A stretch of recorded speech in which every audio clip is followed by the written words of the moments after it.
Welcome to the Salon Owners Collective podcast. Each week on the podcast, you'll hear stories and tactics from experts and influencers who will provide you with actionable steps to transform your business and your life. I'm your host, Larissa McClellan, and I help salon owners move from stress and overwhelm to lead a life of freedom and profit by implementing a strategic framework to grow and scale their business. So wherever you are in the world, I want to officially invite you to join me in this episode and make an important step in your journey towards more freedom and more profit. Creating a sales culture in your salon is something I know many salon owners struggle with. For starters, most stylists and therapists don't recognize sales as part of their job. They're colorists, beauticians, creatives, essentially. They're not salespeople. We know, however, that sales is a vital part of running a salon, and actually, in order for your team to be successful and develop their careers, they need to be salespeople. So, how do we make them understand that? And beyond understanding, how do we teach and nurture a great sales culture within our team? The problem is, often as salon owners, managers, or mentors, we're so focused on the practical, technical skills of our team members that we often neglect their soft skills. And what I mean by soft skills is things like communication, collaboration, teamwork, confidence.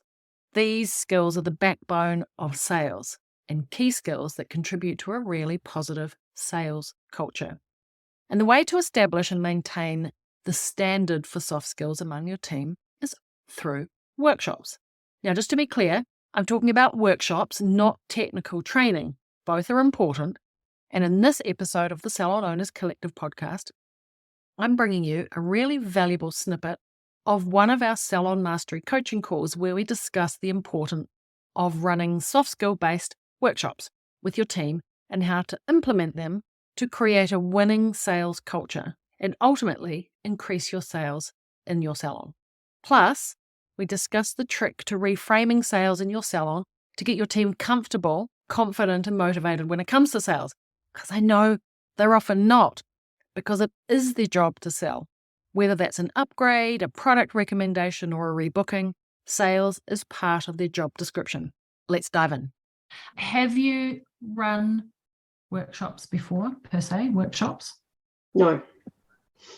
We've done any of you got not a workshop. So okay, cool.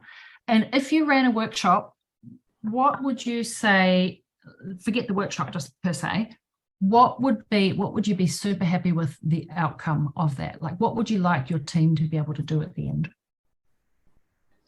I would like them to have a consistent method that everybody does through the salon. You know, it becomes contagious. The more people, if everyone's doing the same thing, it becomes contagious. One person forgets, they remember because everyone's doing it. And then as new people come into the team, they just walk in and they start doing it straight away because this is what we do here. Yes. I remember the day that I suddenly had this realization that the team were self-correcting each other. Do you know, like you say, that the team or the collective is stronger than any individual, and they start to self-correct. It's super powerful.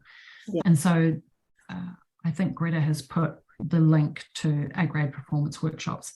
And I think that, you know, the power of the group when you're working towards something positive is super powerful. It can also be, if it's something negative, the power of the group can work equally as against you. But the power of the group, if you do it in the right way, is more powerful than the one-on-one. Like, I think there's a space for one-on-one training, but as a group, you get it's that sort of group mentality, and they start to support each other and self-correct. So that masterclass, that workshop that Greta's just popped in there, have you watched that? Are you aware of that at this point? I haven't watched that, but I will watch it. Yeah, I'll give you kind of a quick overview of it now. But I think, have any of you guys done that workshop? No. Okay. Basically, we'll give you a step-by-step of how to put a workshop together on the basis of how we run our workshops, for example. It's the same stepping stones through the learning journey. So identifying why, oh, you did, yeah. What are the challenges that we're going through Why are we faced with this problem? What are we going to do about it? Making sure people get up, move around. Typically in the hair and beauty industry, we're very kinesthetic. So using all modes of listening, learning, touching, moving, so you get into the full learning state, and a little bit of kind of crowd management, I guess. How do we get everybody to stay focused, and what's the perfect amount of time to spend learning a skill? And then also, how do you put the information together and be clear on the outcome of the session? So it's a good little structured session that you can pull together and help build some visual templates and plan 60, 90 minutes worth of, we call it a workshop because rather than a training, because there's technical training. Do you know how to do the skill? But these workshops, we want to make a distinction that these are often the soft skills or the sales skills or the communication skills and the other stuff, selling skills, specifically around retail and things. There is a retail workshop, I'll think of the name in just a moment, that you could use some of the content from to build your own workshop. Why I like that one in particular is that she helps you come up with good memory tricks to teach your team so they remember the key elements of the retail items and they get some really good language around it. All of those workshops, retail workshops, are great. But what I encourage you to do is to watch them and then take some of those selling skills into your own workshop that you do with your team. Yes. I think when you've got that a layout with the workshop, it brings to light for yourself, and then in the future when you're bringing in your manager and you bring them in, if you've got a layout and a format, it's an easier passover as well. It's like creating a system that she could then start using and mapping out, and then you're both on the same page or working together on it. That's how we do it ourselves here, and bouncing ideas off each other if you kind of have it all on one piece and have a system. And so I think it's, if it's fresh and new for you to start workshops and building into that, then start it off and create the system now using that great structure. Yeah, great. I think we actually go through it in that workshop on workshops. How do you create a workshop and then future-proof it, right? Because you want to be smart about setting up these systems in your business. So if you do a retail workshop next week, you want to make sure, you're going to need to do, it's not all once and done. You want to do that workshop probably at a minimum every year. Because your team, they need a refresher. New products. Nobody learns things the first time. We've got to do repetition. And so you want to start setting yourself up a schedule. So if you did the retail workshop in May, every May we do retail and we learn how to sell. And you could vary it somewhat because there's lots of retail workshops inside the hub that you could pull apart. But you want to have that reusable, right? And so then when somebody new comes along and you're like, actually, a new recruit comes on board, she's not very good at retail, or she expresses that she could do some improvement, you can take her through that either in a one-on-one environment because you've done the work. Or if you're super smart, if you're running it in real life workshop, I would be recording it. I would put Zoom on in the corner and record you guys doing the workshop, because then when your new recruit comes along, you can put that in your Google Drive, for example, and you can get her to watch it. That's not two people now sitting out, taking time out to do the one-on-one teaching. She can go through the workshop that you've already done as a team. She can see the team dynamics and the questions and the conversations that you've had together. Somebody asks a question and she was already thinking that. And then you just get her to do a couple of questions at the end. We call it active learning. A couple of questions at the end, so you know that she's actually taking it in. And then you're future-proofing. One, you can teach it again in the future. Two, you can upskill your people quickly. Quiet downtime, quiet days, right? Go and do some retail workshops. Yeah, great. Good? Excellent. Good. Okay. I'd love to hear if anyone else is focused on retail, had amazing wins, done a workshop, like Larissa said, around that retail focus. Has anyone done that yet and had some awesome wins? I done lots of workshops for my staff just in regards to retail. I think our retail tripled in the last years, but even though I did it right before COVID first and then after COVID, but because the system is in place, I'm really looking forward to redo it. When the new team members joined, I sort of did a little bit of that again. So it's got a bit of consistency we tripled our retail in Amazing. the last like a year or so. So good. Yeah. That's a lot. That's a significant amount. Well done. Yeah, we didn't used to sell retail at all. And it was good. I got some of the companies as well to come in, like the color companies, because I did the workshop myself. So I'm definitely taking notes to do this. And then I got the companies that we work with to come in complimentary because, we're selling their product. I did that all in one, like in the whole month. And then every week, someone would have to write it down 3 new products per week and work on those 3 products in that week. And also find one client that they would believe worked for them and then talk about that product to that one client they believed would work for them. Like a little practice. And then 1 week was a bit too short. So we did that in 2 weeks. So they picked 3 products in that 2 weeks and learned a little bit about that product, use themselves, take home, and pick a client and talk about it to their client. And that was not immediately. We did it in maybe few months, within 3 months. Yeah. And it worked. I think there's real power in focus. Tell me if you've thought this, because I remember when I used to probably feel frustrated or a bit of tension around just focusing on the one thing. I remember that feeling. It's like, I want to focus on one product, just selling one product this week. Like that just feels too little.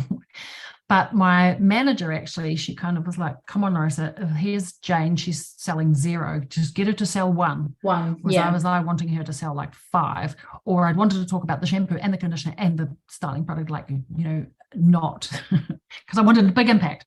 But I learned over time that actually just with a little bit of patience and a little bit of time, you actually get more impact. If you do focus on the one thing, sell the 1 product before you sell the 2 products, sell the 3 products. Just to what you were saying, like, here's just 3 things, and we're just going to focus on that until you nail that. Then we'll worry about the other things, because you've got 97 things on the shelf, and just focus on 1 or 3 things feels really minuscule. But actually, the impact, you actually get to the result, to the bigger sales result faster. Hey, Riss here. I just wanted to jump in and talk to you about this a little more, because I think it's really important. When you have a team that's self-correcting, by which I mean they're correcting each other's behaviours in the salon without you needing to get involved, and not in a negative way, but they're doing it because they're working towards a shared goal, and their team is successful, then the salon is successful. And if the salon is successful, then that paves the way for their own success and personal development. And so, when your team is at that point and that they're starting to self-correct, it's really a sign of a strong team culture. And a strong team culture is built on an intentional balance of processes and communication. Everyone is on the same page, working towards the same goal. The expectations are clear and they're doing it together. And this is something that we teach in Salon Mastery. We have a big section on building a rockstar team, and this is just a small piece of that puzzle. So if you're interested in learning more about Salon Mastery, or maybe our Momentum program, then please reach out. You can chat to me directly. You'll find a link in the show notes of this episode. I would love to hear from you. Tell me a little bit about the salon, and let's see if Salon Mastery is the right fit for you. Okay, let's jump back to the coaching call, I feel, actually, at the end of the day. Yeah. So I think that's the right approach. For sure. I also find that it's easier for you to recommend something that you understand how it works. So you're recommending a product, but you really don't understand exactly how that product works. So it's harder. So if you really understand and if you use it, you have the feel. Ones you're going to like it, other ones you won't like as much. And obviously you probably sell more the ones you like. But yes, you're going to understand what the product is, and it's easier. That's how this experiment I did with my team, I found it worked because they were more confident with what they were talking about. Yes.